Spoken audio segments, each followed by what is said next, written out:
Salut, je m'appelle Claire et ici je mélange ma passion pour la lecture et le féminisme, la politique en général, l'histoire et bien d'autres choses. Parce que tout est lié, tout est politique et c'est ça qui me passionne. Au lieu de suivre une ligne droite toute tracée, je te propose plutôt à chaque fois de suivre un filament différent du mycélium. Donc c'est parti pour l'épisode du jour.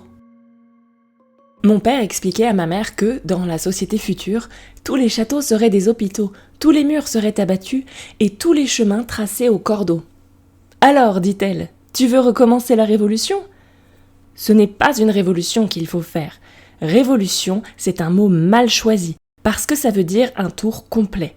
Par conséquent, ceux qui sont en haut descendent jusqu'en bas, mais ensuite ils remontent à leur place primitive, et tout recommence.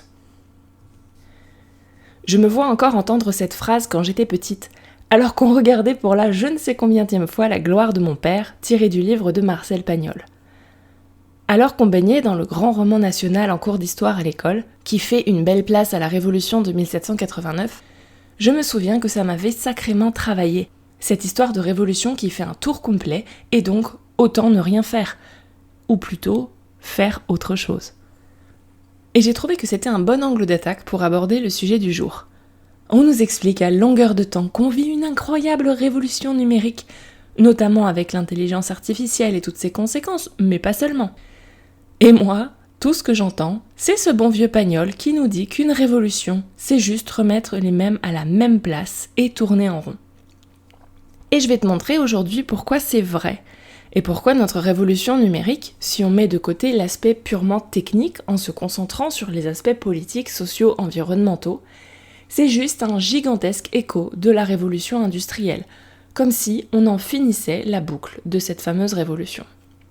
En partie parce que la mémoire du passé n'est pas totale mais sélective et qu'on ne nous apprend forcément pas tout, ça serait pas possible. Mais par contre, ce qu'on oublie de nous apprendre est aussi important que ce qu'on insiste pour nous apprendre. C'est quelque chose qu'on avait déjà effleuré dans le double épisode sur l'intelligence artificielle, notamment avec le phénomène du turc mécanique, une tromperie du XVIIIe siècle qui a donné son nom à une filiale d'Amazon qui reprend la même manipulation au XXIe siècle sans trop se cacher, parce que notre révolution numérique n'invente pas grand-chose finalement. Je te renvoie à l'épisode si tu veux tout savoir de cette histoire. Un petit rappel avant de commencer. Il est vraiment important de dissocier le progrès technique et scientifique d'un côté et le progrès social de l'autre, parce que le premier est souvent beaucoup mieux accepté que le deuxième par les personnes au pouvoir. Ce n'est pas pour rien que toutes ces nouvelles technologies, l'intelligence artificielle oui, mais aussi toutes les technologies de surveillance en général, les réseaux sociaux, les plateformes, les innovations militaires, et j'en passe, sont concentrées entre les mains de personnes qui sont socialement extrêmement conservatrices, pour ne pas dire carrément fascistes. Avec cette répartition des techniques, ces innovations technologiques, elles servent surtout à maintenir en place un vieux système de valeurs morales et sociales, à nous surveiller, à maintenir l'ordre. Et à les entendre, il faudrait les laisser tout contrôler sans réglementation pour éviter les problèmes, bien sûr, parce que les réglementations, c'est juste bon à empêcher le progrès technologique, et si on empêche le progrès technologique, on ne pourra pas régler les problèmes, et c'est la fin du monde. Raisonnement circulaire ? Oui, il va falloir s'y habituer, c'est le thème du jour. Ce qu'il faut bien voir aussi, c'est que le progrès technique et scientifique n'entraîne pas forcément le progrès social. Et c'est ça vraiment l'idée fondamentale à retenir. Cet épisode est dense, très dense. Donc j'ai décidé de le couper en deux pour éviter l'indigestion d'informations. Dans l'épisode d'aujourd'hui, on va contextualiser comme d'habitude. Ensuite, on parlera de 2 des 4 grandes parties, l'économie et la nature. Et on se gardera le travail et le vivre ensemble pour le prochain épisode. Par contre, les 2 épisodes ont vraiment été écrits d'une traite et sont à écouter dans l'ordre, sinon ça risque d'être un peu confus. Alors, la révolution industrielle, déjà, de quoi on parle ? J'ai envie de commencer par une petite citation qui me paraît super actuelle. Oui, le temps présent est bien semblable à la fin de l'Empire, avec un grandissement farouche des répressions, une plus féroce acuité de sanglantes horreurs exhumées du cruel passé. Actuel, hein ? Poétique, n'est-ce pas ? Récent Cette citation, je l'ai lue dans le livre La Commune de Louise Michel, qui date de 1898. Le livre. La Commune, elle date de 1871. Donc pile vers la fin de notre révolution industrielle. Pour rappel, la révolution industrielle, c'est une période au XIXe siècle où nos sociétés et nos économies vont passer d'une production essentiellement agricole et artisanale à une société commerciale et industrielle. C'est une époque marquée par beaucoup de progrès techniques, scientifiques, médicaux, etc. Elle commence dans les années 1760, avec notamment l'invention de la machine à vapeur en 1769, et ensuite elle se poursuit tout au long du XIXe siècle. L'idée n'est absolument pas de nier les bénéfices, par exemple, de l'invention de l'électricité, de l'anesthésie ou des antibiotiques. Ce n'est vraiment pas le sujet de l'épisode. Par contre, ce qui va nous intéresser aujourd'hui, c'est plutôt le contexte social, politique, et toutes ces choses petites et grandes qui nous paraissent normales maintenant, qu'on pense qu'on a toujours fait comme ça, qu'on pourrait pas faire autrement, alors qu'en fait non, ça date de cette époque, ou alors ça a vraiment pris une ampleur énorme à cette époque, parce que ce sont des choses qui étaient utiles pour le progrès technique, mais pas nécessairement pour l'humanité. Genre, le capitalisme. L'autre point à bien avoir en tête, c'est vraiment l'importance de dissocier ces histoires de progrès social et de progrès technique. L'idée n'est pas de dire qu'on va retourner à l'âge de pierre et puis c'est tout, tu veux faire quoi ? L'important, c'est de ne pas tout résumer au progrès technique non plus. Dans son livre sur la Commune, Louise Michel le dit aussi très bien. L'idée, c'est d'allier le progrès technique, scientifique et social. Mais on ne peut pas penser qu'ils vont naturellement main dans la main et que si on s'occupe de l'un, par effet d'entraînement, les autres suivront. Ce n'est pas l'invention de la machine à laver qui a libéré les femmes du fardeau domestique, c'est un tout petit peu plus compliqué que ça. C'est ce qu'on appelle le mythe du progrès. À chaque, entre guillemets, révolution technique, que ce soit l'électricité ou l'IA, c'est pareil, on nous promet le salut, l'abondance, la fin des souffrances. Alors qu'en fait, non. Enfin, on a de l'abondance, oui, actuellement, mais on a quand même surtout une abondance de trucs bas de gamme pour ne pas dire parfaitement à chier. Et accessoirement, on travaille de plus en plus, on a de moins en moins de liberté ou de temps libre, sans que ça se traduise non plus par une amélioration colossale du niveau de vie. Et ça, c'est aussi parce que le modèle social et économique ne change pas. À commencer par notre rapport à la propriété, et je vais expliquer avec un exemple. Prenons les réseaux sociaux. Ils sont source de plein de problèmes de nos jours, et j'irais jusqu'à dire qu'ils ont quand même bon dos. On les charge comme s'ils étaient la cause de tous les maux, et que tout allait bien avant. Alors attention, l'idée n'est pas non plus de nier les problèmes de ces outils, mais il ne faut pas oublier qu'ils ont aussi permis de créer plein d'élan d'union, de garder le contact avec les gens malgré les aléas de la vie. Ils ont permis de faire entendre des voix qui n'ont pas voix de cité, par exemple à la télévision. MeToo ou Black Lives Matter sans les réseaux sociaux, ça n'aurait peut-être pas eu le même impact. Ils permettent de faire un contrepoids aux propagandes de la télévision, on a encore pu le voir lors des dernières mobilisations en France, au Népal ou ailleurs. Oui, au Népal, les jeunes viennent de foutre dehors leur ancien gouvernement à coups de pied au cul. En partie parce que, par censure, justement, on a voulu leur couper les réseaux sociaux. Tout ça pour dire que tout n'est pas à jeter dans les réseaux sociaux et il ne faut pas oublier non plus qu'une grande partie des problèmes bien réels, pas question de les nier, de ces outils, sont liés au fait qu'ils sont possédés par des multinationales, par des milliardaires, qui les utilisent pour capter nos données, manipuler l'opinion publique avec leurs algorithmes qui manquent de transparence, pour alimenter le capitalisme de surveillance. Le problème, donc, c'est aussi l'absence de réglementation, de transparence, de modération. Et tout ça, ce sont des choix politiques, pas des obstacles techniques ni une fatalité. Donc, dans cette lecture, est-ce que les réseaux sociaux sont 100% le coupable des défauts qu'on leur impute, ou est-ce qu'une partie certaine de ces problèmes sont dus à ces multinationales et à leur politique plutôt qu'aux outils eux-mêmes ? Dans le roman Utopia, Camille Le Boulanger imagine un monde, 300 ans dans notre futur, où on aurait mis en place les théories de Bernard Friot sur le salaire à vie, ainsi qu'une abolition de la propriété. Et dans ce livre, les personnages ont toujours une forme de réseau social. C'est juste que ce réseau n'appartient pas à une multinationale, vu qu'il n'y en a pas dans ce monde, ni à l'État, vu qu'il n'y a pas non plus d'État centralisé. Le réseau social appartient à tout le monde et à personne. Il est géré collectivement, comme à peu près tout dans cet univers, ce qui permet de garder les avantages des réseaux sociaux sans les dérives capitalistes de rentabilité, de contrôle, etc. Et là j'ai pris l'exemple des réseaux sociaux, mais on pourrait dire la même chose de n'importe quoi, la médecine, l'éducation, peu importe. Dans ces conférences, L'historien François Jarich, dont j'ai déjà eu l'occasion de parler ici, nous explique que beaucoup de débats qu'on tient actuellement sur les nouvelles technologies et leurs impacts ne sont absolument pas nouveaux et sont vieux comme la révolution industrielle. C'est vrai pour la théorie du déversement dont on a parlé la dernière fois, mais aussi l'impact des techniques sur le travail, les savoir-faire, les salaires, mais aussi l'impact sur l'environnement, la répartition des richesses. Si ça t'intéresse, l'historien cite beaucoup de textes d'époque dans ses conférences qu'on pourrait appliquer texto de nos jours.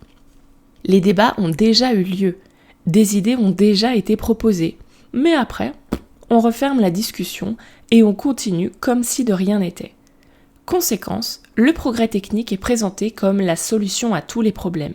Non, la seule solution à tous les problèmes. Ce qui n'est pas le cas, ça se saurait.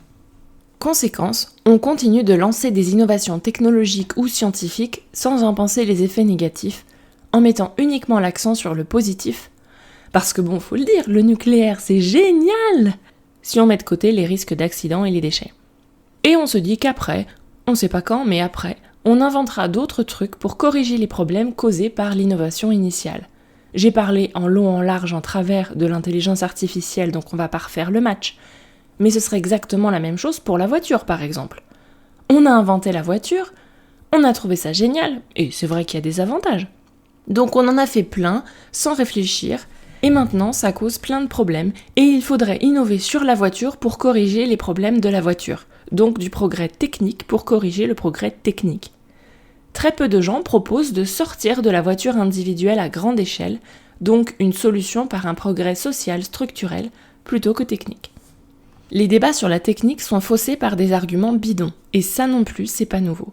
Même si à chaque fois les adeptes de la dernière technologie qui vient de sortir adorent asséner leurs arguments comme si personne n'y avait pensé avant. Donc je vais en donner 3 grands exemples.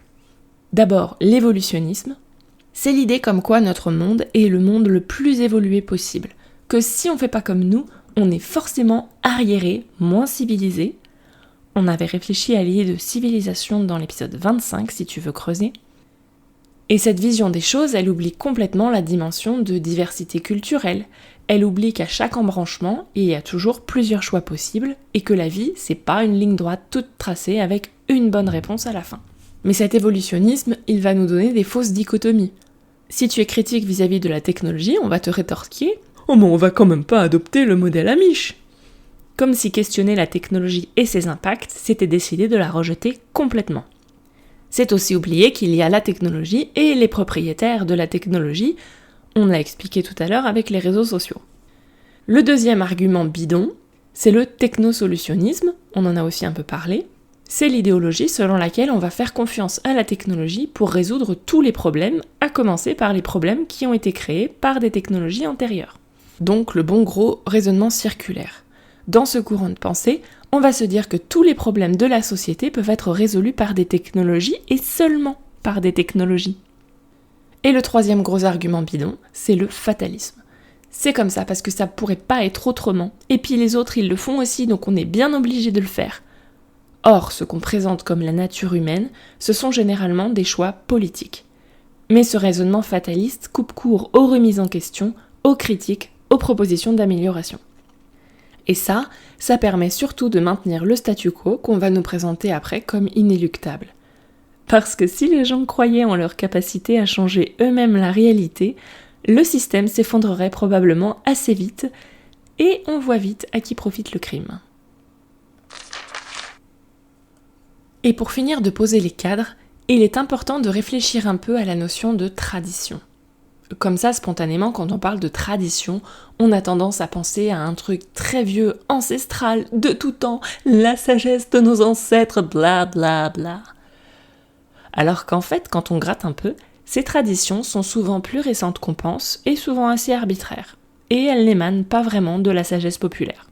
Par contre, ce vernis de tradition nous encourage à ne pas questionner, et c'est justement là que se trouve le problème.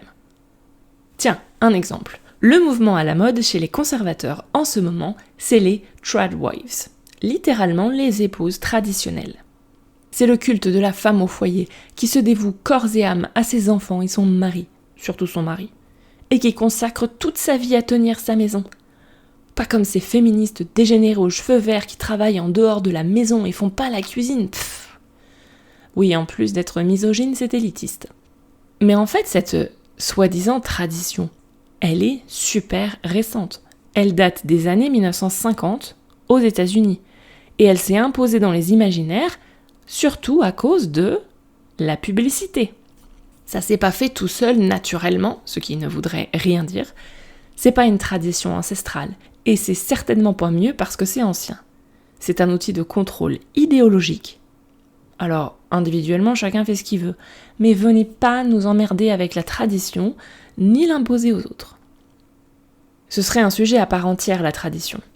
Mais si j'en parle maintenant, c'est parce que beaucoup de traditions aujourd'hui bien ancrées ont en fait été plus ou moins inventées au XIXe siècle, donc la période de la révolution industrielle. C'est d'ailleurs la thèse du livre « L'invention de la tradition », qui nous apprend que par exemple les kilts, les traditions de la monarchie britannique, datent du XVIIIe ou du XIXe, pas plus. Le kilt court compense le vêtement traditionnel écossais. En fait, c'est une adaptation récente d'un vêtement traditionnel des Highlands, et non pas de l'Écosse. Une adaptation qu'on doit à un Anglais. Parce que c'était plus pratique pour le travail industriel. Voilà. Le livre est britannique, donc les exemples le sont aussi, mais on pourrait trouver la même chose pour n'importe quel pays. Ça pour dire que les traditions ne sont jamais immuables. Certains rituels disparaissent, d'autres apparaissent, c'est normal. Le problème, c'est quand on essaye de le figer dans la résine et qu'on empêche toute évolution. Les traditions qui sont apparues à cette époque qui nous intéresse, elles ont aussi souvent été créées dans une logique nationaliste. Les traditions inventées depuis la révolution industrielle ont plusieurs buts.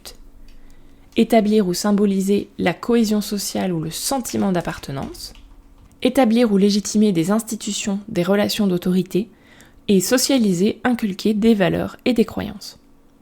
Si je glisse ça là en passant, c'est aussi pour rappeler que c'est pas parce que c'est vieux qu'on est obligé de le garder tel quel, c'est pas parce que c'est vieux que c'est forcément bien, c'est pas parce qu'on croit que c'est vieux que c'est si vieux que ça, et c'est pas parce que c'est vieux que c'est forcément nos vieux, et encore moins nos vieilles, qui l'ont pensé. Et me faites pas dire ce que j'ai pas dit, c'est pas non plus pour dire qu'il faut tout jeter au prétexte que c'est ancien, non. Ma proposition ici, c'est plutôt de regarder ce qu'on nous vend, de choisir en conscience ce qui nous plaît et ce qui nous plaît moins, et se demander d'où ça vient et pourquoi c'est là. Maintenant qu'on a bien posé le cadre, voyons tous ces points où ces soi-disant révolutions technologiques nous enferment surtout encore plus dans de vieux schémas politiques et sociaux. Alors le premier gros truc qui ne change pas, ou en tout cas certainement pas dans le bon sens, c'est l'économie. T'as peut-être remarqué, si tu suis le mycélium depuis ses débuts, que je parle un peu moins de féminisme pur et dur, on va dire, et un peu plus de problèmes de société en général. Est-ce parce que je suis un peu moins féministe ? Non, absolument pas, bien au contraire. Mais il s'avère que les progrès sociaux dont vont bénéficier les femmes sont plus imputables à des progrès économiques qu'au militantisme féministe seul. Ce qui ne veut pas dire qu'il ne faut pas de militantisme féministe, attention. Sinon, on aura des progrès économiques sans progrès sociaux pour les femmes. Mais comme on le dit, le féminisme sans lutte des classes, c'est du développement personnel. Et c'est sympa, le développement personnel, à l'échelle individuelle. Mais ça fait un peu léger comme projet de société. Donc voyons comment on tourne en rond sur le plan économique. L'exemple parfait pour illustrer cette idée de boucle, de révolution qui tourne en rond, c'est l'héritage. On est parti d'un point de départ. Une société d'héritiers avec une poignée de privilégiés nobles ou grands bourgeois, un capitalisme de la grande entreprise avec des hommes extrêmement riches, qui portaient le doux surnom de barons voleurs, je dis ça si vous manquez d'inspiration pour vos prochaines pancartes, qui exploitaient tout le monde pour un salaire de misère.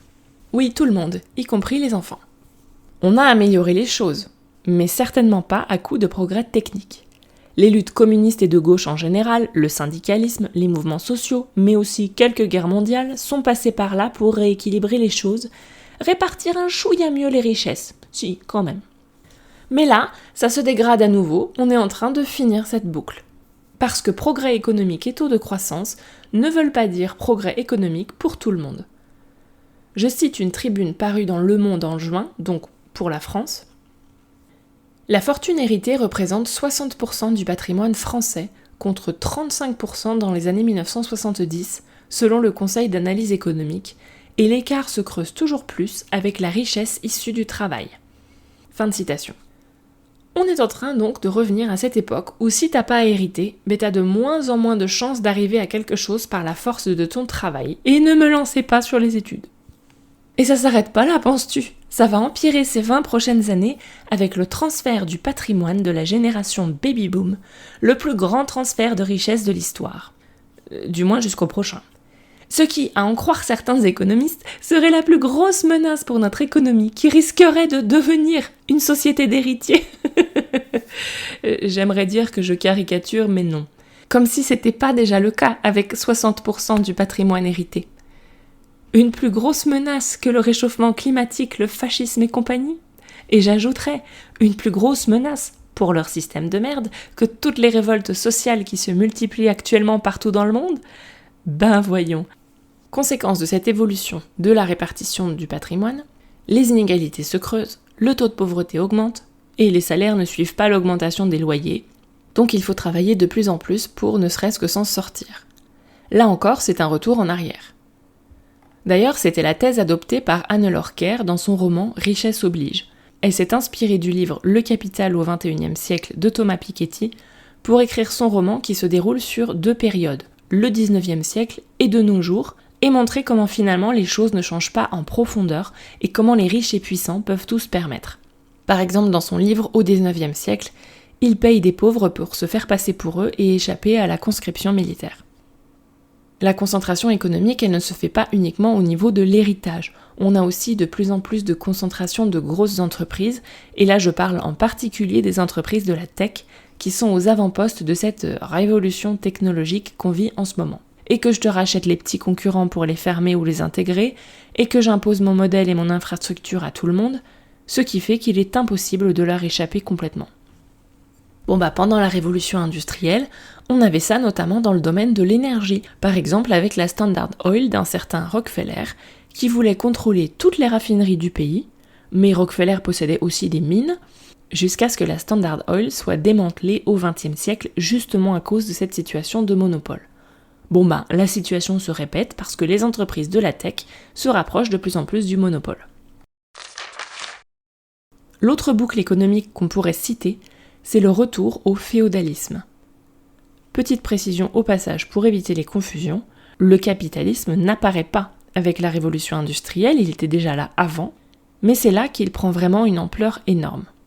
Donc économiquement, on a un retour en arrière aussi en termes de féodalité, qu'on appelle la plupart du temps le techno-féodalisme. Alors, petite définition pour mettre tout le monde à la page. Le capitalisme, c'est le contrôle des moyens de production, à ne pas confondre avec le capital, qui sont les moyens de production. On peut avoir du capital sans capitalisme. Le capitalisme, c'est le système dans lequel le contrôle du capital est source de pouvoir, et où les personnes qui contrôlent le capital ne sont pas celles qui travaillent. Le pouvoir économique domine, et la création d'argent, et non pas de marchandises, est la finalité. Ensuite, le féodalisme. C'est un système de redistribution de rente. Typiquement, on pense au Moyen-Âge, et avec le féodalisme médiéval, c'était la propriété de la terre qui donnait du pouvoir. Le pouvoir de faire des grandes constructions, de lever des armées, d'avoir plein de fermiers, etc. Dans le féodalisme, le pouvoir économique et politique se confondent, c'est-à-dire qu'ils sont détenus par les mêmes personnes. Et donc aujourd'hui, on estime qu'on n'est plus vraiment ou plus seulement dans le capitalisme. Alors attends un peu avant de sabrer le jus de raisin, parce qu'il ne suffit plus de contrôler les outils de production. Le vrai pouvoir, économique et politique, découle maintenant du contrôle de la technologie. Par exemple, au début, l'ancêtre d'Internet était libre et collaboratif, mais plus aujourd'hui, on a de plus en plus une privatisation d'Internet. Et donc, pour détenir le vrai pouvoir, il ne suffit plus d'être capitaliste. Prends n'importe quelle entreprise capitaliste, que ce soit une chaîne de resto, une chaîne immobilière ou une entreprise qui produit des boutons de porte, pour vendre, se faire connaître et tout ça, elles ont besoin des GAFAM, qui sans posséder aucun stock, rien produire de concret, font la pluie et le beau temps avec leur plateforme, y compris sur les élections. Et c'est ça, le techno-féodalisme. Si tu veux creuser, je te mets un entretien de Yanis Varoufakis, économiste qui a écrit un livre sur le sujet. Et ce terme de techno-féodalisme, il est un peu réducteur si on en croit la thèse de David Graeber, parce que cette nouvelle féodalité pour lui ne se limite pas à la technologie.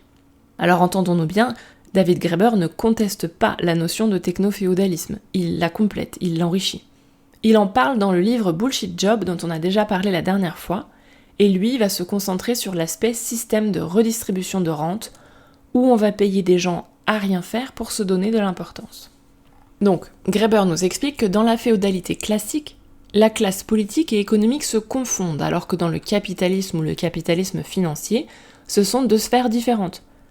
Élire un banquier, Emmanuel Macron, ou un financier, Donald Trump président, au-delà des individus et de tout ce qu'on pourrait en dire, c'est un symptôme assez révélateur de cette transition, du rapprochement du pouvoir politique et économique dans les mêmes mains. Ça va avec cette tendance à vouloir gérer les gouvernements comme des entreprises, la Startup Nation de mon cul sur la commode, rentabiliser les hôpitaux et les écoles. Tout ça, ce sont des signes de rapprochement de l'économie et du politique. Ce qui fait dire qu'on sort du système capitaliste, c'est que dans le système capitaliste, c'est la gestion de la production qui génère les profits.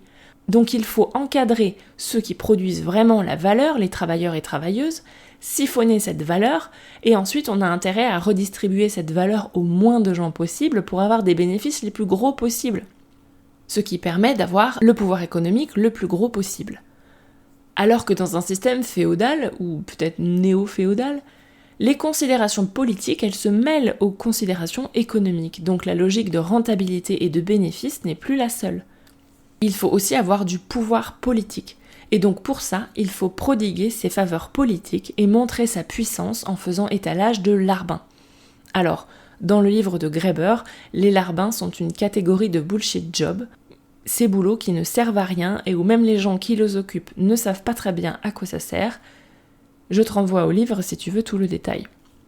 Pour Graeber toujours, l'un des signes de féodalité, c'est la multiplication, depuis les années 80, des niveaux de N plus machin, des couches de bureaucratie dont on pourrait se passer facilement et qui servent surtout à occuper tout le monde, pour ne pas avoir trop de gens inoccupés, et pour avoir des gens qui sont ensuite en situation de gratitude vis-à-vis de toi, vu que tu leur as donné du boulot. Par contre, il montre que la grosse différence avec le féodalisme classique, et on y reviendra plus tard, c'est l'autogouvernance des travailleurs et travailleuses, qui au Moyen-Âge bossaient en autonomie, géraient collectivement leurs affaires avec une supervision minimale, tant que le boulot était fait. Alors que là, on est infantilisé à l'extrême, sans possibilité de décider quoi que ce soit, on est extrêmement contrôlé. Donc ça, c'était pour l'économie. Mais on a aussi tout ce qui est l'aspect rapport à la nature, où on continue de faire toujours pareil qu'à l'époque de la révolution industrielle. À commencer par la mécanisation des gens et l'humanisation des machines. Qu'est-ce que je veux dire par là ? Au début de la révolution industrielle, on a eu des mouvements de briseurs de machines, notamment le mouvement ludiste, qui protestaient contre les risques que ces machines faisaient peser sur leur métier. Et donc on a quand même eu des gens qui ont été pendus parce qu'ils ont cassé des machines. Humanisation des machines, au détriment des gens. Et aujourd'hui, on a des gens qui disent bonjour à ChatGPT tout en traitant leur prochain comme de la merde. En marge des manifs, certains vont s'émouvoir davantage d'abribus ou de restos brûlés que de personnes tuées ou marquées à vie par la répression policière. Pour ce point, j'appelle à la barre Starhawk, féministe et néo-sorcière, qui parle de cette machinisation des corps dans Rêver l'obscur, Femmes, magie et politique. En bonne écoféministe, elle en parle sous l'angle de la destruction écologique et de la naissance d'une vision inerte sans âme du monde.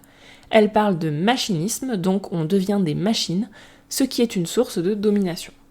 Quand on y pense, rien de plus terrible que l'expression « je suis une machine » quand on est super efficace. On a commencé à se voir, et voir surtout les travailleurs et travailleuses comme des machines, justement avec l'arrivée des machines de production. Vu que ces machines avaient besoin d'une certaine régularité pour fonctionner efficacement, tu vas pas faire tourner la machine 15 heures dans la journée et puis on l'arrête pendant 1 mois et on recommencera plus tard. Une chaîne de production, ça marche mieux si ça marche en continu. Une chaîne qu'on arrête, c'est compliqué et coûteux à remettre en marche, alors que l'humain fonctionne très bien comme ça, par à coup, mais on a commencé à traiter pareil que les machines, les ouvriers et ouvrières. Ça, on y reviendra la prochaine fois en parlant du temps et du travail. Mais ça s'arrête pas avec les années, ça. Exemple de comment ça se traduit concrètement de nos jours. Avec le capitalisme de surveillance, On a maintenant pléthore d'applications pour nous aider à rentrer dans des cases, sous couvert de santé et de fitness par exemple, sans se demander une seconde ce qui nous convient à nous. Est-ce que t'as bien perdu X kilos, bu X litres d'eau, dormi X heures ? Et vas-y que le petit-déj est le plus important de la journée, alors je vais te gaver même si t'as pas faim. Au lieu de travailler la conscience de soi et de son corps, on se programme un bot ou une appli pour bien penser à boire toutes les heures. On utilise une application, payante de préférence, pour compter les calories au lieu d'écouter ses sensations de faim et de satiété ou ses émotions. On va se forcer à boucler sa to-do pour être productive alors qu'on a juste envie de se taper une bonne sieste. On va chercher une méthode infaillible en 5 étapes pour résoudre le problème machin bidule en 3 semaines, comme si le réel était si simple. Et petit à petit, ces applications qui prétendent nous aider, elles nous standardisent et elles nous coupent de nos sensations. Alors, dois-je préciser que quand je donne ce genre d'exemple, je suis pas en train de juger les personnes qui le font, et je l'ai parfois fait moi-même aussi. Je critique le fait qu'on nous apprend à faire une chose plutôt qu'une autre, qu'on encourage et qu'on facilite l'un plutôt que l'autre, et c'est pas un accident. Et pour qu'on soit tous à la même page, j'ai parlé de capitalisme de surveillance, donc je vais un peu expliquer ce que c'est. C'est la façon dont les entreprises, comme les GAFAM, mais pas que, captent nos données pour les transformer en prédictions comportementales qui sont revendues à prix d'or, parce que ces prédictions permettent ensuite d'influencer nos comportements. Des réseaux sociaux en passant par les aspirateurs, les télés et tous les comportements en ligne, ce capitalisme de surveillance est la conséquence logique du capitalisme tout court. L'humain, comme la nature, devient une ressource à exploiter. Il n'existe pas en tant que tel, ni l'humain ni la nature. Leur existence n'a de valeur qu'en fonction de ce qu'ils nous apportent, de ce qu'ils nous rapportent. Autre conséquence, avec cette mécanisation des vies, notre monde devient de plus en plus fade et conformiste. Pire encore, avec cette standardisation des corps humains, on fait n'importe quoi. On va calculer des données sur ce qu'on considère comme le moyen, c'est toute la thèse de Caroline Criado-Pérez, un homme cisgenre blanc occidental, et après on va transposer ça à tout le monde, que ce soit le poids idéal, le temps de sommeil, les besoins d'activité et j'en passe. Ce qui ne fonctionne pas pour grand monde en fait. Donc on a mécanisé, standardisé les corps à la révolution industrielle et rien ne change de nos jours. Non seulement on continue d'en payer les frais, coucou les épidémies de burn-out en ce moment, mais en plus ça fait suffisamment longtemps qu'on fait comme ça, on a été si bien conditionné qu'on n'arrive même plus à voir que c'est pas normal de bosser 8 heures par jour tous les jours, dans le meilleur des cas, à toutes les saisons et sur une aussi longue période. On y reviendra. Ça, c'était pour la standardisation des corps, mais c'est pareil pour tout. Tu as sans doute déjà entendu cette phrase attribuée à Ford, vous pouvez avoir n'importe quelle couleur à condition de vouloir du noir, ou il disait ça en 1908. Bon bah c'est vrai pour tout. On parle même de chromophobie, la disparition des couleurs. Tu t'es dit que tout avait l'air plus coloré dans les années 60-70 ? Ben c'est vrai. C'est observé, tout particulièrement en Occident. Je te mets un reel d'Arte qui le montre. Les vêtements, les voitures, même la couleur dans les films, tout est couvert d'un filtre gris dégueulasse. Encore une fois, on a cette boucle. On est parti d'un point à la révolution industrielle, tu peux avoir n'importe quelle couleur tant que c'est du noir. On a des trucs qui changent dans les années 60-70 et pouf, on est reparti au point de départ. Cette chromophobie s'explique de plusieurs façons. Le minimalisme à la mode impose des palettes neutres. Gris, beige, noir, pastel. Et après, on va te dire que c'est élégant et intemporel. Et qui ne voudrait pas être élégant, je vous le demande. D'ailleurs, on s'éloigne un peu du sujet, mais demande-toi, qui décide de ce qui est élégant ou vulgaire ? Encore un truc qui est politique et pas objectif. Donc tout est beige et bien rangé. Et c'est pas donné à tout le monde d'avoir le temps et l'énergie de tenir une maison comme ça. Autre raison, c'est moins cher de produire moins de couleurs et plus facile de produire des pigments synthétiques ternes. Aussi, pour vendre à grande échelle, on prend moins de risques en choisissant des couleurs passe-partout. Toujours cette idée que la glace vanille n'est le parfum préféré de personne, mais que tout le monde aime la glace à la vanille. Donc personne ne sera ravi, mais au moins tout le monde mangera de la glace. Dans le reel que j'ai cité, Arte avance aussi l'argument que les couleurs sobres évoquent la nature. Mais là, par contre, je suis absolument pas d'accord. La nature est très colorée. Là, par exemple, si je regarde par ma fenêtre, je vois du jaune et du vert, pas du beige et du noir. Là encore, l'appel à la nature est bien beau pour nous faire gober tout et n'importe quoi. Et dernière raison, on a aussi un lissage culturel, on gomme les différences culturelles, notamment vestimentaires, ce qui est une autre forme de standardisation. Et c'est loin de s'arrêter aux couleurs. Aujourd'hui, tout le monde doit faire pareil, on le voit par exemple sur les réseaux sociaux. Si tu suis pas la formule, t'es pénalisé par les algos. On retrouve cette chromophobie avec une avalanche de couleurs pastel, au secours. Oui, j'avoue, je suis pas fan du pastel, t'auras compris. On a aussi cette injonction, si tu simplifies pas, personne va comprendre. On retrouve cette idée de rouage interchangeable dont on parlait dans le dernier épisode, et il faut rester simple et médiocre. Et aussi des rythmes de publication super rigides parce que ça plaît à l'algorithme, ce qui pousse à la quantité plutôt qu'à la qualité. Et ça pousse aussi à reprendre les tendances qui marchent. Et si tu joues pas le jeu, t'auras beau faire un truc super, ou pas super d'ailleurs, peu importe, personne le verra. D'ailleurs, si tu aimes ce podcast, pense à le partager et à en parler autour de toi pour lui donner de la visibilité. Vu que je ne fais pas les offrandes réglementaires au dieu algo et que je suis une véritable tête de mule, je te remercie de ton aide. Alors qu'on le sait, l'humanité et même la vie en général reposent sur la diversité, des corps, des compétences, des idées, des goûts, des habitudes. À ce stade, c'est même une question de survie de l'espèce. Dernier exemple de cette standardisation, dans Le mythe de l'entrepreneur, Antonio Galuzzo, qui nous parle beaucoup donc de la figure de l'entrepreneur de la tech, en s'appuyant sur Steve Jobs, nous explique que le problème, c'est que ces Prométhée de l'informatique, qui prétendent changer le monde avec leurs inventions technologiques, fantasment un monde où tout ressemble à leur entourage direct, donc de l'informatique, des applis, de l'IA, du numérique, partout. Tu dois forcément avoir envie de ce qu'ils te proposent, sinon c'est que t'es ignorante, que t'es bête, que tu te trompes, que t'es arriérée, etc. Tellement ils sont sûrs que c'est le meilleur truc du monde. Mais le jour où ça tombe en panne, y a plus rien qui marche. Et dernier point, si je ne t'avais pas encore convaincu, l'uniformisation, c'est la porte ouverte au fascisme.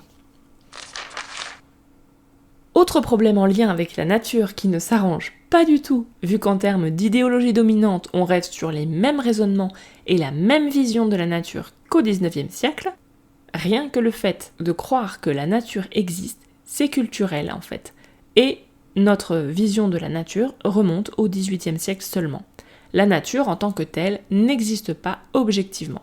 Et donc cet autre problème, c'est tout le rapport à l'environnement et la pollution. En mettant la nature à distance, on arrive beaucoup plus facilement à l'exploiter et la détruire. Et c'est pas la technologie qui résoudra tout ça, même si à chaque fois qu'on a une nouvelle technologie, on va t'expliquer le contraire. La technologie, c'est même l'antithèse de ce qu'on considère comme la nature. Aussi, on avait déjà parlé de l'effet de rebond dans l'épisode sur l'intelligence artificielle. Je remets vite fait la définition. Donc l'effet de rebond, c'est l'augmentation de consommation liée à la réduction des limites à l'utilisation d'une technologie, ces limites pouvant être monétaires, temporelles, sociales, physiques, liées à l'effort, au danger, à l'organisation. Je te renvoie à l'épisode complet sur l'intelligence artificielle si tu veux avoir le détail de l'analyse. On en parlait dans l'épisode précédent, au lieu d'avoir des vraies solutions politiques, sociales, économiques, écologiques au réchauffement climatique, on s'est contenté de nous pondre des expressions comme développement durable ou croissance verte. Ce qui fait qu'on ne critique plus le concept de développement ou de croissance, on essaie juste de lui mettre un joli ruban autour. On nous parle seulement d'innovation technologique géniale pour résoudre les problèmes.